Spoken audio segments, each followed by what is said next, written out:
Hi, thanks for joining me today. It is Monday, November 2nd. I can't believe it is finally here. Election day is tomorrow, and it seems like this election has been going on forever. And I don't know if you're like me, you can't wait for this thing to be over. So I'm glad it'll be over. But today I want to give you my picks, my expert picks, and why they might be a little bit different than a lot of the picks that you'll be seeing in the mainstream media. I'm going to explain why and go through that today, all 50 states. But I want to make it clear that my prediction is not an endorsement. This is just my prediction based on the facts, the way that I see this, the way that I read the polls, the way I see things going in this country. I'm going to tell you how I believe each state will go. If I had my way, it would have been a congresswoman from Hawaii that would be crushing it on Tuesday, but the DNC wouldn't allow that to happen, neither would the media. So, we're stuck with who we have. But I'm going to give you my take on that. Let's get to the map. Okay, here we are, and this up here in the corner is the map from 2016. You'll see that Hillary Clinton got 232 to Donald Trump's 306. So that was from a few years ago, from the last election cycle. But let's take a look at some of the experts and see what they're saying is going to happen. So far, this is the consensus of the media. They're saying that Biden already has 290. Right there, no point in even having the election, right? They've decided that Biden's already going to win. Let's take a look at some of the other media companies, see what they've got. Here is Politico. They predict Biden 279. What else do we have? The Economist has Biden has 334, according to The Economist. That's what the experts over there are saying. And how about Nate Silver at 538? He says that Biden has 319. So all of these models in the media that I'm seeing are predicting a Biden win. Now, here's an interesting map. This is from, these are all the states that have been the same since 2000.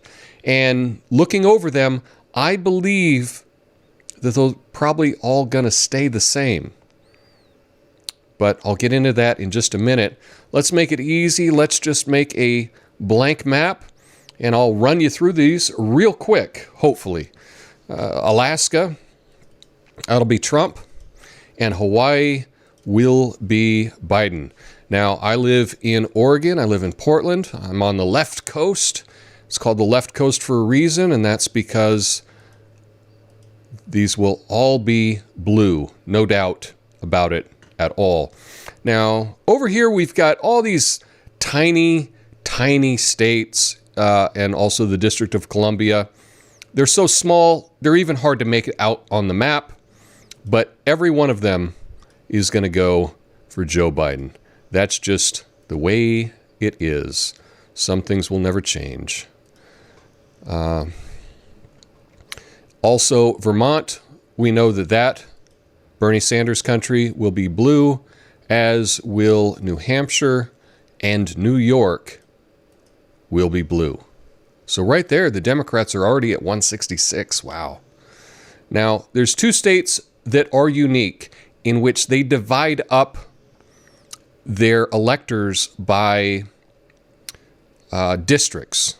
So in Maine, I believe that the state will go for Biden. And I believe that District 1 will go for Biden as well. That's where Portland, Maine is. But District 2 has a good chance of going for Donald Trump. So that's my prediction for Maine. The other state that is unique that way, that is Nebraska. Okay? I believe the state itself will go for Trump.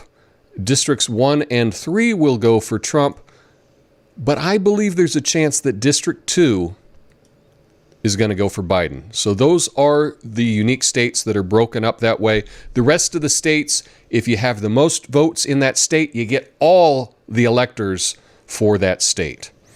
So let's just run down the East Coast here. This is Virginia. Virginia will go to Biden.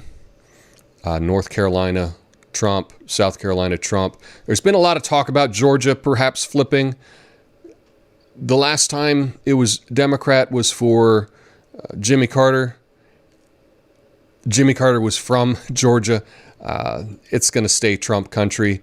And now the biggie here, Florida. Florida is also going to go with President Trump. Alabama, Mississippi, Louisiana, Arkansas, Tennessee, Kentucky, West Virginia. That's all Trump country. Ohio, swing state, it will go for Trump. Indiana, also for Trump. That brings us to Pennsylvania. And according to the polls, it's a done deal. Biden has won Pennsylvania. But I have reservations about that. I think that anywhere outside of Philly is going for Trump. With all the unrest that's happened in the last week in Philly, all the riots, I don't think people there are going to want that. And I think the state is going to go for Trump. Now, Michael Moore's talked about Michigan. Michigan, again, this time, I believe is going to go for Trump. Wow, that's a lot. Now, we all know that Illinois is blue. It's always been blue. It'll probably always stay blue. Let's go down here to Texas. There's been a lot of talk about perhaps Texas flipping, but I'm not buying it. I'm not buying it. Oklahoma, Kansas, Missouri, Iowa. Iowa's going to go for Trump. So are the Dakotas, Idaho, Montana, Wyoming, Utah. Colorado, it's a Democratic state. It's going to stay a Democratic state. New Mexico, this is one of the states that I actually looked into the polls. I really looked into it. The Albuquerque Journal there did a great poll. It was actually, I think, legit. They polled the percentage of people that were expected to vote, which is what you want to look for. And in that case, they said that New Mexico would stay blue, and I'm going to agree with that.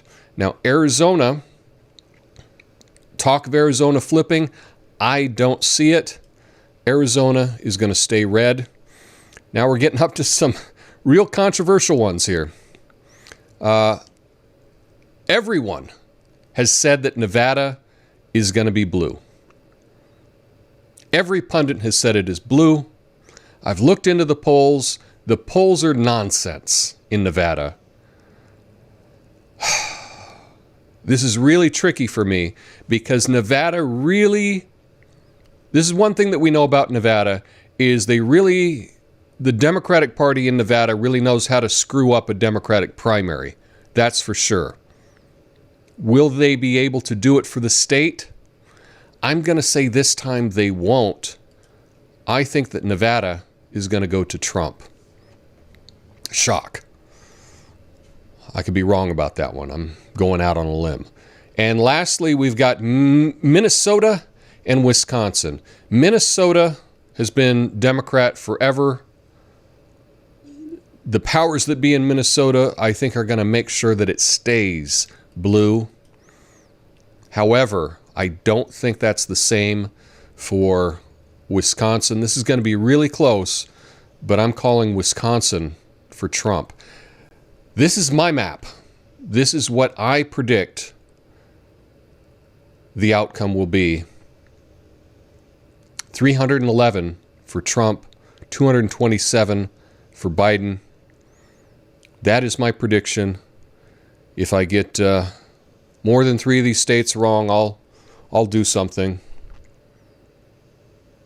Some kind of punishment. If you got an idea for a punishment, let me know in the comments. At the very least, I'll go decaf coffee for the rest of the year, which is going to be the worst punishment imaginable for me. So that's it. That's my prediction. And again, my prediction, not an endorsement, okay? But I believe that President Trump will win re-election by a greater margin, at least electorally, than he did last time. I believe that Biden will probably win the popular vote. So that'll be a little bit of a controversy. But I could be totally wrong, and let me explain why. We've never had an election under a quarantine before. We've never had an election where the window to vote is so great, where so many people have access to mail-in ballots, that perhaps the Democrats are able to do a fantastic get-out-the-vote campaign and get those votes in and overcome the predictions that I've made. That is a possibility. I think a lot of that will have to do with enthusiasm. I don't see a whole lot of enthusiasm for Joe Biden at all, but perhaps the enthusiasm to get out Trump will be enough to get those votes. Now, this is my prediction. I will put my prediction up against any of the other experts that there are. I believe that I will beat them. But perhaps I'm totally wrong. I don't know. But you can let me know what you think about my prediction. You could leave your own prediction if you'd like in the comments. Have an awesome day. Peace.